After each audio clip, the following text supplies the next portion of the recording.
জাঙ্গা তো নোড়াকে সাফাই কাইনিয়া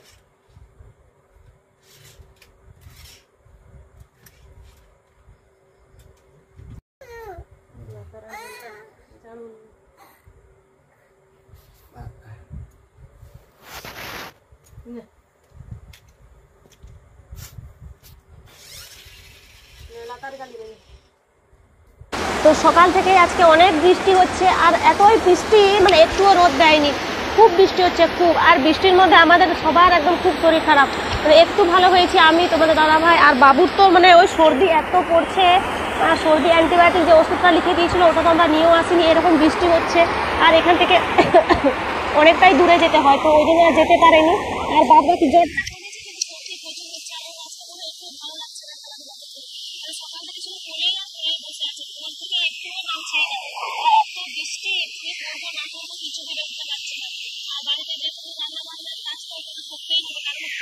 মানে খেতে হবে, তো এরকম করে দিনটা চলে যাচ্ছে। আর সন্ধ্যার দিকে বৃষ্টি হচ্ছে, বাড়ির দিকে একটু আমাকে কমেন্ট করে জানাবে আর কেমন হচ্ছে। চাষের কাজটা একদম পুরোপুরি লেগে গেছে, কারণ এখন মাঠে অনেক জল হয়ে গেছে। আর এইরকম জল শরীরে বাবা গেছে মাঠে, ওখানে লাঙ্গল হচ্ছে, লাঙ্গল করে ট্রাক্টরে হচ্ছে আর কি হচ্ছে, ওখানেই গেছে। তো চলো দেখি আজকে আর কিছু করছি আমরা।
Noa bay mà noa à.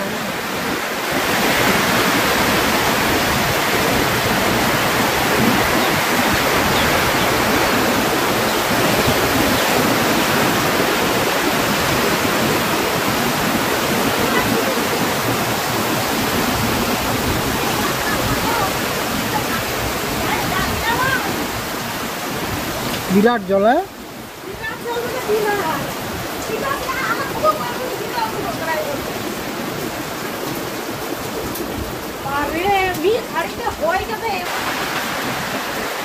প্রচুর বৃষ্টি হচ্ছে, প্রচুর মানে প্রচুর, এমন এদিক ওদিক থেকে বাতাস ছিল আর এখানে সবগুলো বন্যা হয়ে গেছে। এটা আমাদের দিঘা দিতে হবে না, এখানেই দিঘা হয়ে গেছে। আমার জল পাস পাস করছে। এদিকে রোদও দিয়েছে, দেখো দেখো রোদ দিয়েছে দেখো। আর এমন বাতাস করে এদিক ওদিক করে। তো এখন আমরা চলে এসেছি পিঠে বানাবো বলে, আর এখন প্রায় 3:30 বাজে। আর আজকে সারাদিন ধরে তো খুব বৃষ্টি হচ্ছে, তো বাবু মোটামুটি এখন ঘুমিয়ে গেছে। ও আজকে 2-3 বার ধরে ঘুমগুলো, যেহেতু ওর শরীরটা খারাপ। আর বাচ্চারা এখনো আসেনি, মনে হয় আসবে 4টার দিকে। ওরা ওরকম দেরি করে আসে, তো ভাবলাম যে এটা এখন আমি রেডি করে রেখে দিই, পরে পিঠে করবো। আর তোমাদের দাদাভাই সেও থাকবে না, বাবুর জন্য ওষুধ আনতে যাবে গোয়ালতো। তো ওই জন্য ভাবলাম যে না, আগে তাহলে এটা রেডি করে এখন রেখে দিই, সন্ধ্যার সময় পিঠে করবো। তো কি পিঠে বানাচ্ছি চলো দেখে দিই। আগের ব্লকে তোমরা দেখেছো আমরা তালের ওই মাড়িগুলো তৈরি করেছিলাম, তো এখন চলো ওটাই দেখাই। তো এই যে এতগুলো আছে এখানে, কালকে এটা রুটি হয়েছিল, সেটা দেখানো হয়নি।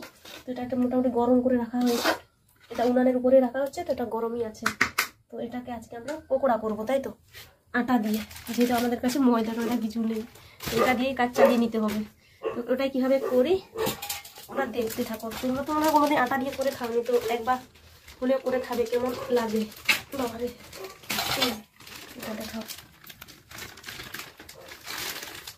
বাবারে, চাল গুঁড়ো থেকে ভালো হতো, কিছুই নেই, এগুলো দিয়েই কাজ চালাতে হবে।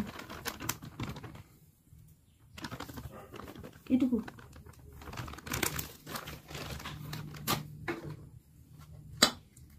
লবণ একটু দিয়ে দিই, লবণ না এটা দিয়ে দিই, তারপরে চাল গুঁড়া দেব।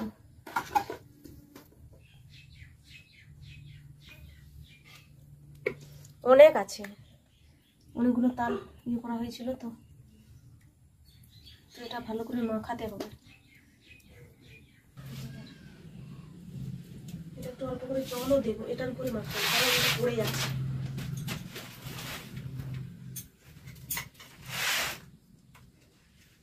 কে কে তালের বড়া খেতে ভালোবাসো কমেন্ট করে জানাবে।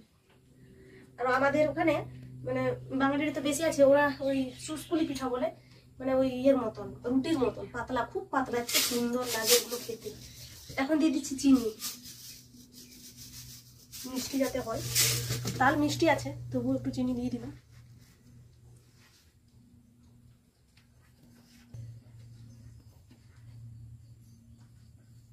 এটাতে বেশি হয়ে গেল, তালটা কেমন গন্ধ হচ্ছে।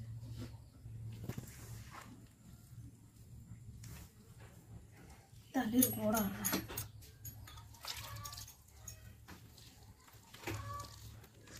যেহেতু এখানে জিনিস বেশি হয়ে গেছে আর জায়গাটা ছোট হয়ে গেছে।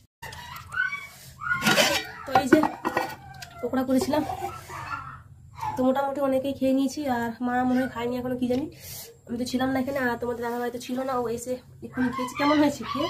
ভালো ভালো, নরম হয়েছে না? আমি ভাবছিলাম শক্ত হবে, কিন্তু না, বেশ নরম তুলে একদম। একবার দেখাতে পারলে হতো, দেখি।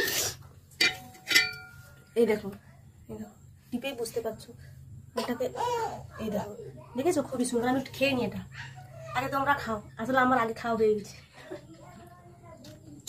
বাবুর শরীর খুব খারাপ, ওকে ওষুধ দিচ্ছিলাম, ওষুধ একদম খায় না, প্রচুর কান্নাকাটি করছিল। তো দেখি এখন একটু ওকে ওষুধ খাই, একটু রেস্ট নেবো, তারপরে রান্না টান্না করবো। ভাতটা একটু কম করে বসাবো আর কি রাতের বেলা। চলো তাহলে